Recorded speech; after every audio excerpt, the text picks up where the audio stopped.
want to sit and talk to you about the woes of owning a used van.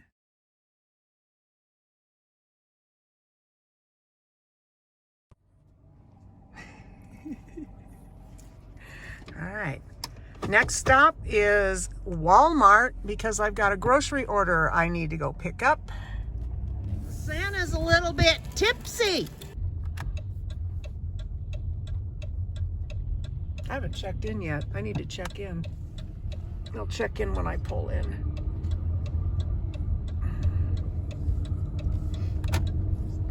It's very windy out there today.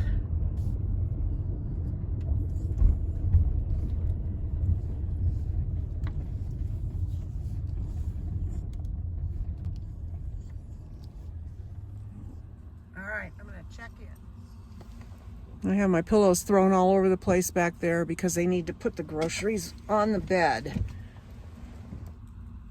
Yeah, I think they've got room. So, yep.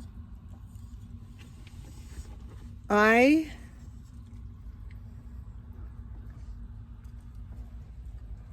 want to sit and talk to you about the woes of owning a used van. I have a lot to tell you about the things that have occurred since I got my van. When I test drove it, I might have to stop if they come with the groceries. I'm watching the door back here. If you see me glancing away from the camera, that's why. I also need a mask. It's mask up. I just hang it over my ear until I need to put it on my face. Okay, so ladies, I really want to share this with all my vanettes out there. You know who you are. You're in my group. You're in my group, and I love our group. Isn't it the greatest group, girls? Don't we have the greatest group on the internet? We do. We've got wonderful women in my van, my senior van lovers group on Facebook. So ladies, this one's for you. I did not take this van to a mechanic. You can jump all over me in the comments for being stupid. I trusted the dealership because they're a 5-star dealership, and actually they did everything that they needed to do. But let me tell you what happened. I go in, the Lord led me to this van. That's a long story. I'm not going to share that right now, but he led me to this particular van.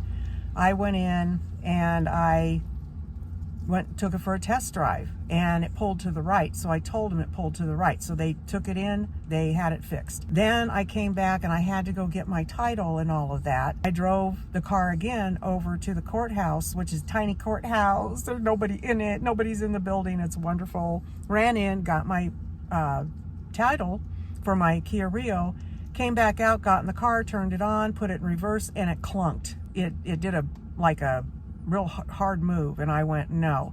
Drove it back to them, told them that there is a problem with the transmission. Sure enough, they took it into their shop and they said, it's a good thing that you caught this before you bought the car. It had a leak. We've got it fixed. Everything should work fine now with your transmission. And yes, so far so good. So those are the first two things that happened. Then I get the car home, and I had it probably a week, maybe 2. I don't even know if it was 2 weeks. Maybe about 2. And my engine light came on in my car. So I called him. Bring it in. I bring it in. It's your thermostat. But he's coming out, but I don't know if they're for me. Let's see if they're heading my way. They are. I'll pick it up on the thermostat. Or, I didn't. Substitutes? No. Okay, so the substitutes are this mixed fruit. They didn't have it. Okay. And Substitute this the bread. Yeah. Okay, no worries. Okay. Sounds good. Okay, just put it on the bed. All right. Thank you. Okay. So while she's doing that, so my transmission had the issue, then the thermostat had an issue, and I thought they either replaced it or fixed it because they said everything was fine. Well, then I started having air problems in my car, in my tires, and I took it in to a place where you fill it up yourself, and I took it up to 32 PSI and the light went off. So then I get ready to go to California, and I had low air again in one of the tires. So I filled it up again, and I'm thinking, okay, I hope I don't have an issue here. I get out to California. I've driven from Colorado to California. Everything was fine. Transmission-wise, everything was fine.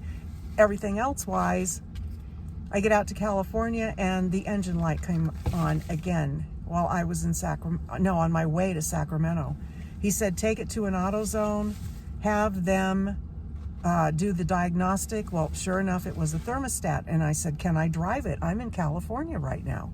He goes, yeah, it shouldn't be a problem.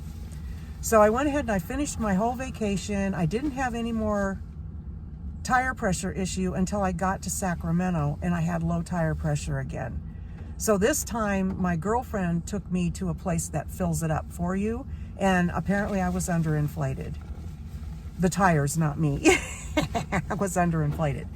So I get back to Colorado and the car made it through the trip and everything. I get back to Colorado and I'm driving back and forth, coming right here where I am right now. I don't take my car very many places when I'm home because there's no need to. And I'm pulling out of my driveway after a couple of weeks and I shimmy in my steering wheel. And I was like, oh, now what? Now what? So I called the dealership and they said, take it to where we did the alignment on the car. Well, I didn't do that to start with. I took it to Big O. Big O rotated the tires. It made it worse. Bottom line on that one, they tell me, well, your tires are wearing unevenly. You need to replace them. These are supposedly brand new tires that were bought in December of 2020 by the prior owner. I was very deflated when I heard that. I'm like, oh my gosh, I don't have that kind of money. So, and my car's driving like CRAP. The steering wheel is shimmying real bad. It's pulling to the right again. So this time I took it over to the place that did the alignment in the first place, which was Quickie Tires. Got branches on the ground right here. Trying to get around them. I don't know if you saw it or not. Hopefully you did. I take it over to Quickie. They had it for a couple of days and they pulled the tires. They looked at them. They made sure they were balanced. They did everything they needed to. They said, your alignment is golden. Your alignment's just fine. You need new tires. They're wearing unevenly. And I went, okay. What I'm doing now is I'm saving money to buy them. I went to Walmart and this was the next thing that happened. So I go to Walmart because I've got money to put 2 tires on. I want them to put 2 on the front and move the 2 to the back because there's only one really major bad tire that I'm dealing with that I think. So that's what I was going to do. And it was going to cost about $200 to do it. $100 a tire with everything. He goes out to get the measurements of the tires and he looks at the door and he looks at the tires and he says, you don't have the right size tires on this car. He goes, that may be a big reason why they're wearing unevenly. And I said, they're the wrong size. He goes, yeah, I'm going to be Walmart's going to do it. I was going to do it today. When I did my bills and everything that I have that goes out, I don't want to be that low on money this month. It's Thanksgiving and getting ready for Christmas and all of that. So I already had $200 put aside for tires. I need another 227. So I threw 100 in this month. So that's 300. And then next month I'll only have to pay 127. So I'm waiting until December. I'm filming this video on the 17th of November. I don't go that far. And when I do drive somewhere, I can drive down to the town that's close to me where sometimes I have to go to get things without a problem. I mean, the car isn't perfect. It shimmies a little bit, but it's drivable until I'm able to get these tires that I need to have in order to have this car running. I'm back at my home. That is my minivan woes. I'm hoping that the 4 tires is going to correct the problem.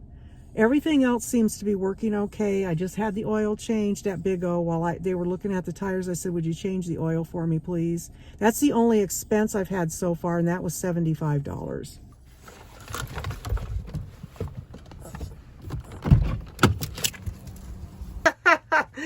I am going to have to put this in the fridge and hope it's okay by next week.